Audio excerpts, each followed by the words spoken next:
अच्छा पहला प्रश्न आपका जो था कि मतलब वहाँ की साधना, तंत्र साधना, तो देखिए साधना का जहाँ विषय आता है वो किसी एक पंथ के लिए नहीं है। वैष्णव भी माँ की आराधना किया है, शैव ने भी माँ की आराधना किया है और शाक्त तो माँ के श्री चरणों में रहे ही।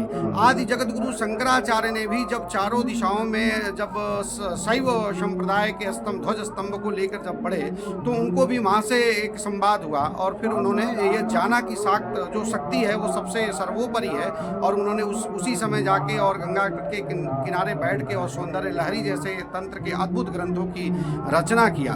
मैं आपका अजीत अजीत अजीत भाई, ये आपकी दुकान है? यस, तो दुकान कैसी चल रही है? एकदम थर्ड क्वालिटी। क्यों यहाँ पर आजकल मेला चल रहा है तो आपका थर्ड क्वालिटी क्यों है जी? मेला धंधा ही नहीं है। क्यों आप यहीं के हैं, प्रयागराज के? हम प्रयागराज के हैं। अच्छा, केसरवानी साहब, आप यहाँ के बारे में थोड़ा सा बताएं, मेला के बारे में। प्रयागराज में हमारे यहाँ सबसे प्रसिद्ध बड़े हनुमान जी की मंदिर है। आप वहाँ दर्शन करने गए हैं या अगर नहीं गए हो तो आप कृपया करके आइए, यहाँ का दर्शन देखिए। और आप जहाँ तक भी मेरी वीडियो जा रही हो सबसे हाथ जोड़ के विनती है कि एक बार आइए, यहाँ का माहौल देखिए, यहाँ का वातावरण देखिए, सब कुछ। नमस्कार दोस्तों, मैं Santosh Choubey, media news 24 TV में आपका हार्दिक स्वागत करता हूं। दोस्तों, मैं प्रयागराज में आ चुका हूं। दोस्तों, मैं अब दिखाता हूं आपको कि यहाँ पर इस समय बहुत ही ज़्यादा चहल पहल है, साधु संतों का, लोगों का। दोस्तों, अब एक एक चीज़ मैं आपको दिखाऊंगा, सीधे यहाँ से लाइव प्रसारण। आप लोग घर बैठे प्रयागराज माता गंगा का, भक्तों का, साधु संतों का, ऋषि मुनियों का दर्शन कीजिए, क्योंकि बहुत ही पवित्र और बहुत ही महान मेला है जो कि कई किलोमीटर में फैला है। दोस्तों, एक एक करके मैं आपको यहाँ पर सारा दर्शन कराऊंगा। आप लोग घर। गुरुदेव, सबसे पहले मैं आपको चरण वंदन करता हूँ और आप कृपा करके जो इस समय मेला चल रहा है और ख़ास करके आप माँ कामाख्या देवी पीठ से हैं, जिसकी बड़ी महिमा हमारे शास्त्रों में और हमारे सनातन वैदिक धर्म में बताई गई है, कृपा करके थोड़ा सा बताएं आप। नमस्कार, आपको और आपके चैनल को सादर प्रणाम, धन्यवाद। इस माघ मेले में आप आए हुए हैं अपने चैनल के माध्यम से, बहुत बहुत स्वागत है आपका। देखिए, जहाँ तक कामाख्या पीठ की बात की जाती है, ठीक है ना, तो कामाख्या साधना के दृष्टिकोण से अगर देखा जाए तो सबसे बड़ा तंत्र साधना का एक केंद्र रहा हुआ है। और जो नीलांचल, जो वो कामाख्या मंदिर है जिस पर्वत श्रृंखला पर विराजमान है, अगर तंत्रों की बात की जाए तो भैरव तंत्र से लेके और तमाम तंत्रों में उस नीलांचल पर्वत की जो का वर्णन जो किया गया है, उस पे बहुत सारे, हमारे लगता है कि ऋषि परंपरा जो हमारी रही है, बड़ी पुरानी परंपराओं ने उस नीलांचल पर्वत श्रृंखला पर बैठकर और माँ की आराधना किया है। वशिष्ठ ने भी आराधना किया, वहाँ शुक्राचार्य ने भी आराधना किया, वहाँ आज जगत गुरु शंकराचार्य जी भी ने जाके उस नीलांचल के पर्वत श्रृंखला पर। तो एक तरह से कहा जाए कि वो तंत्र का एक केंद्र बिंदु है, ठीक है ना। और शक्ति उपासना की जब बात आती है तो कामाख्या सर्वप्रथम इसलिए है कि वह मूल पीठ जो है, शक्ति उपासना का मूल पीठ जो है वो कामरूप कामाख्या ही है। अच्छा महाराज जी बताएं, कहा जाता है कि अघोर तंत्र और तंत्र सब लोग वहाँ पर अपना अपनी सिद्धि करते हैं। मैं आज तक भी जा नहीं पाया हूँ, लेकिन मैंने वहाँ की महिमा के बारे में सुना है कि बड़े से बड़े भूत प्रेत बाधा जो होती है वहाँ पर माता के दरबार में जाने से ठीक हो जाता है। और वहाँ पर कहा जाता आज भी ऐसी ऐसी ऋषि मुनि तांत्रिक अघोरी बैठे हैं, इसके बारे में थोड़ा सा बताएं। देखिए, बहुत अच्छा पहला प्रश्न आपका जो था कि मतलब वहाँ की साधना, तंत्र साधना, तो देखिए साधना का जहाँ विषय आता है वो किसी एक पंथ के लिए नहीं है। वैष्णव भी माँ की आराधना किया है, शैव ने भी माँ की आराधना किया है और शाक्त तो माँ के श्री चरणों में रहे ही।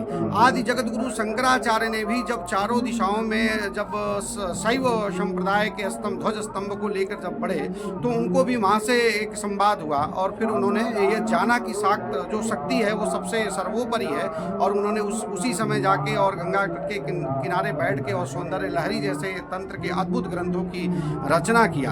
और कामाख्या इसलिए भी प्रसिद्ध है, जैसे अघोर तंत्र की बात करते हैं, माँ किसी को यह नहीं बाध्य करती है कि हम आराधना उसकी कैसे करें, ठीक है ना। ये हमारे ऊपर, हमारे विचारधाराओं के ऊपर यह निर्भर करता है कि हम माँ को किस रूप में भजें। माँ को हम सात्विक वैष्णव भाव से उसकी आराधना करें, या माँ को हम जैसे आपने कहा अघोर पंथ या शमशान पूजी, जैसे पंचमकार की हमारे वहाँ जो बात होती है, मध्य, मांस, मीन, मैथुन और मुद्रा की, तो मकारों के द्वारा भी भगवती को पूजित किया जा सकता है, दक्षिणयाम से भी भगवती को पूजित किया जा सकता है, और वैष्णवाचार्यों ने भी माँ को भजा है। तो इसलिए कोई पंथ उसमें बाध्य नहीं है। हाँ, यह है कि जो शाक्त उपासक हैं, जो कौलीय दीक्षा आदि लिए हैं, वो निश्चित तौर पर पंचमकार के क्रम का प्रयोग करते हैं, उससे माँ को भजते हैं। लेकिन यह नहीं कहा जा सकता है कि केवल कामाख्या जो है वह शमशान और अघोरी साधकों के लिए है। सात्विक साधना भी वहाँ आचार्यों ने किया है, हमारी परंपरा भी रही है। जो शंकराचार्य जी जैसे आचार्य, जैसे आज जगत गुरु शंकराचार्य जी ने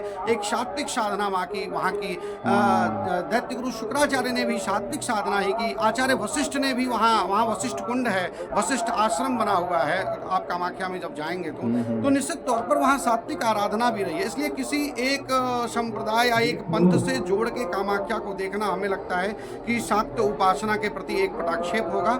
और रही बात बलि की व्यवस्था, तो शाक्त उपासना में बलि पूजा का भी विधान बताया गया है। और कामाख्या एक ऐसा पीठ है, मैं वहाँ की परंपरा से जुड़ा हुआ हूँ, तो मुझे लगता है कि वहाँ जीव बलि के साथ साथ स्थल बलि भी होती है। वहाँ हर तरह की बलि की वहाँ व्यवस्था है। वहाँ हमको देखने में आता है कि मछलियों की भी बलि दी जाती है, महिष बलि भी दी जाती है, बकरे की भी बलि दी जाती है, कपूत बलि भी दी जाती है, कुष्मांड की भी बलि जाती है। तो बलि का जो एक विधान है कि जीव पद से लेके वो जल तत्व का भी वहाँ बलि दी जाती है। और आप देखें तो वनस्पतियों में अगर उठाइए तो कोहने की बलि दी जाती है, कटहल की बलि दी जाती है। तो ये सारी व्यवस्थाएं हैं, जो जिस पंथ को मानने वाला है उस पंथ से माँ की आराधना करता है। अच्छा प्रभु, ये बताएं कि इस समय वहाँ पर ऐसे कौन से जो आचार्य हैं जो सबसे सिद्ध पुरुष में जिनकी गिनती इस समय आज प्रेजेंट? देखिए, जो मैंने अनुभव किया 2004 से मैं माँ के श्री चरणों में वहाँ अपनी साधना कर रहा हूँ। और आप जैसा कि बैनर में देख रहे होंगे, हमारे पूज्य गुरुदेव श्रीकांत बाबा जी महाराज, ठीक है, ये वहाँ के सबसे प्राचीन साधकों में से इनकी परंपरा रही है। और बहुत ही सात्विक, किसी भी प्रकार का कोई सात्विक आहार ग्रहण करके महाराज श्री अपनी आराधना किए हैं। अपने समय में जो भी ये कठिन से कठिन चीज़ों को किए हों, लेकिन हम लोगों को सात्विक और वैष्णव भाव से रह के और आराधन करने का कार्य देते हैं। तो क्या नाम है आपका? अमन केसरवानी। केसरवानी साहब, आप यहीं के हैं, प्रयागराज के? हम प्रयागराज के हैं। अच्छा, केसरवानी साहब, आप यहाँ के बारे में थोड़ा सा बताएं, मेला के बारे में। प्रयागराज में हमारे यहाँ सबसे प्रसिद्ध बड़े हनुमान जी की मंदिर है। आप वहाँ दर्शन करने गए हैं या अगर नहीं गए हो तो आप कृपया करके आइए, यहाँ का दर्शन देखिए। और आप जहाँ तक भी मेरी वीडियो जा रही हो, सबसे हाथ जोड़ के विनती है कि एक बार आइए, यहाँ का माहौल देखिए, यहाँ का वातावरण देखिए, सब कुछ बहुत अच्छा लगेगा। अच्छा, अभी कितने तारीख तक मेला रहेगा? अभी मेला रहेगा, ये शिवरात्रि तक रहेगा, 14 फरवरी 15 फरवरी तक। नहीं, सुना हूँ कि पहली तारीख के बाद हट जाएगा। पहली तारीख के बाद नहीं हटेगा, अभी किस तरफ हट जाएगा। बाकी बनवा साइड मेला में माना जाता है शिवरात्रि तक अभी रहेगा, मतलब हटेगा नहीं पूरा? नहीं, पूरी तरह से नहीं हटेगा, शिवरात्रि तक मेला रहता है। दोस्तों देखिए, यहाँ पर पूजा पाठ का सामान है। यहाँ पर कुछ लोग आग सेक रहे हैं, कुछ बैठे हैं, लेडीजें हैं, कुछ बना रही हैं, पकौड़े बना रही हैं लोग। राम राम जी। तो आप लोग ये बना रहे हैं पकौड़े बेचने के लिए? नहीं, खाने के लिए। आप लोग कल्पवासी हैं क्या? नहीं, इलाहाबाद के रहने वाले। तो घूमने आए हैं? दुकान करने आए। अच्छा, दुकान करने आए। यहाँ पर देखिए कुछ लोग आग सेक रहे हैं बैठ के। आगे मैं आपको दिखाता हूँ कि देखिए ये जो साइड है ना, आगे पुल है, झूसी साइड का पुल है। मैं आपको दिखाऊंगा, कल दिखाऊंगा। यहाँ पर सारे खालसा लगे हुए हैं, देख लीजिए। आगे मैं दिखा रहा हूँ मेन आपको। आगे काफी बड़ा है आपका? अजीत भाई, ये आपकी दुकान है? तो दुकान कैसी चल रही है? एकदम थर्ड क्वालिटी। क्यों यहाँ पर आजकल मेला चल रहा, तो आपका थर्ड क्वालिटी क्यों है जी? मेला धंधा ही नहीं है। क्यों इतने लोग धर्मार्थी आ रहे हैं? अरे चलते फिरते लोग हैं, खाते नहीं है? नहीं। देखिए, इनका अजीत भाई की ये दुकान है और ये कह रहे हैं कि चौपट धंधा है, बिल्कुल थर्ड क्लास का काम है। क्या नाम है भाई? मोनू भाई, काम कैसे चल रहा है? सही नहीं चल रहा है। सही नहीं है, बहुत कम चल रहा है। बहुत ज्यादा। तो दोस्तों देखिए कह रहे हैं कि काम है नहीं, सा मार्ग है ये, महावीर मार्ग सा रोड है। इस तरह के बा सा ऐसे यहाँ के रोड हैं। देखिए यहाँ पर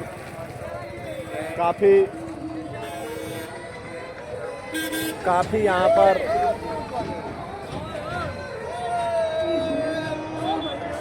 क्या नाम है आपका? मेरा नाम खेमीदास। कहाँ से आए हैं महाराज जी? राजस्थान। राजस्थान से आए हैं। हाँ। ये बताए कैसा लग रहा है मेला में? बहुत अच्छा लग रहा है मेला, बहुत अच्छा। कहाँ कहाँ घूमे आप? अब पूरा मेला घूम के आए हैं, अभी अच्छा। लेटे हनुमान से आ रहे हैं। अच्छा, गंगा जी में स्नान किए हाँ, कि नहीं? गंगा स्नान हुआ है। कैसा लग रहा है आप लोगों को? अच्छा लग रहा था। कहाँ से आए हैं आप लोग? राजस्थान से सब लोग आए हैं। हाँ, राजस्थान से कहाँ हैं। कहाँ घूमे आप लोग? अभी तो हम चित्रकूट से आए हैं। अच्छा। प्रयागराज यहाँ आए हैं, यहाँ से अच्छा। फिर काशी जाएंगे। काशी जाएंगे घूमने? क्या बात है, क्या बात है। देखिए ये लोग कह रहे हैं काशी जाएंगे घूमने। देख लीजिए साधु संतों का यहाँ मंडल लगा हुआ है। देखिए महाराज जी नमस्कार। महाराज जी आपका शुभ नाम क्या है? सरबंदास जी। गुरुदेव आपको प्रणाम। महाराज जी ये बताएं कि आप लोग यहाँ पर आए हैं, पधारे हैं, आप लोग महापुरुष हैं, कैसा महसूस कर रहे हैं? महसूस बहुत बढ़िया सुंदर है। अच्छा, कोई आप लोगों को तकलीफ तो नहीं है? कोई दिक्कत नहीं है, एकदम मस्त है। मतलब रहने खाने पीने की कोई दिक्कत नहीं। गुरुदेव प्रणाम। कैसा लग रहा है आपको यहाँ? बहुत बढ़िया। बहुत कहाँ से आए हैं? अयोध्या से आए हैं? कुशीनगर जिला। कुशीनगर से, गोरखपुर साइड से आए हैं? हाँ। बाबा आदित्यनाथ के एरिया से। अच्छा, कैसा लग रहा है आपको यहाँ? बहुत बढ़िया। कोई दिक्कत तो नहीं ना? कोई फर्क। कौन से कामाख्या का ये मंदिर है, भगवान यहाँ पर संत भगवान बैठे हैं। प्रभु चरण बंदन। आपका शुभ नाम? संपूर्णानंद शुक्ला। तो महाराज जी ये बताएं कि थोड़ा सा यहाँ के बारे में बताएं। कामाख्या देवी माता का मंदिर है, माँ कामाख्या ज्योतिष पीठम ट्रस्ट है। तो देखिए माता कामाख्या का ये बहुत पवित्र, ये देखिए एक जगशाला है, बहुत सुंदर जगशाला बनाया गया है।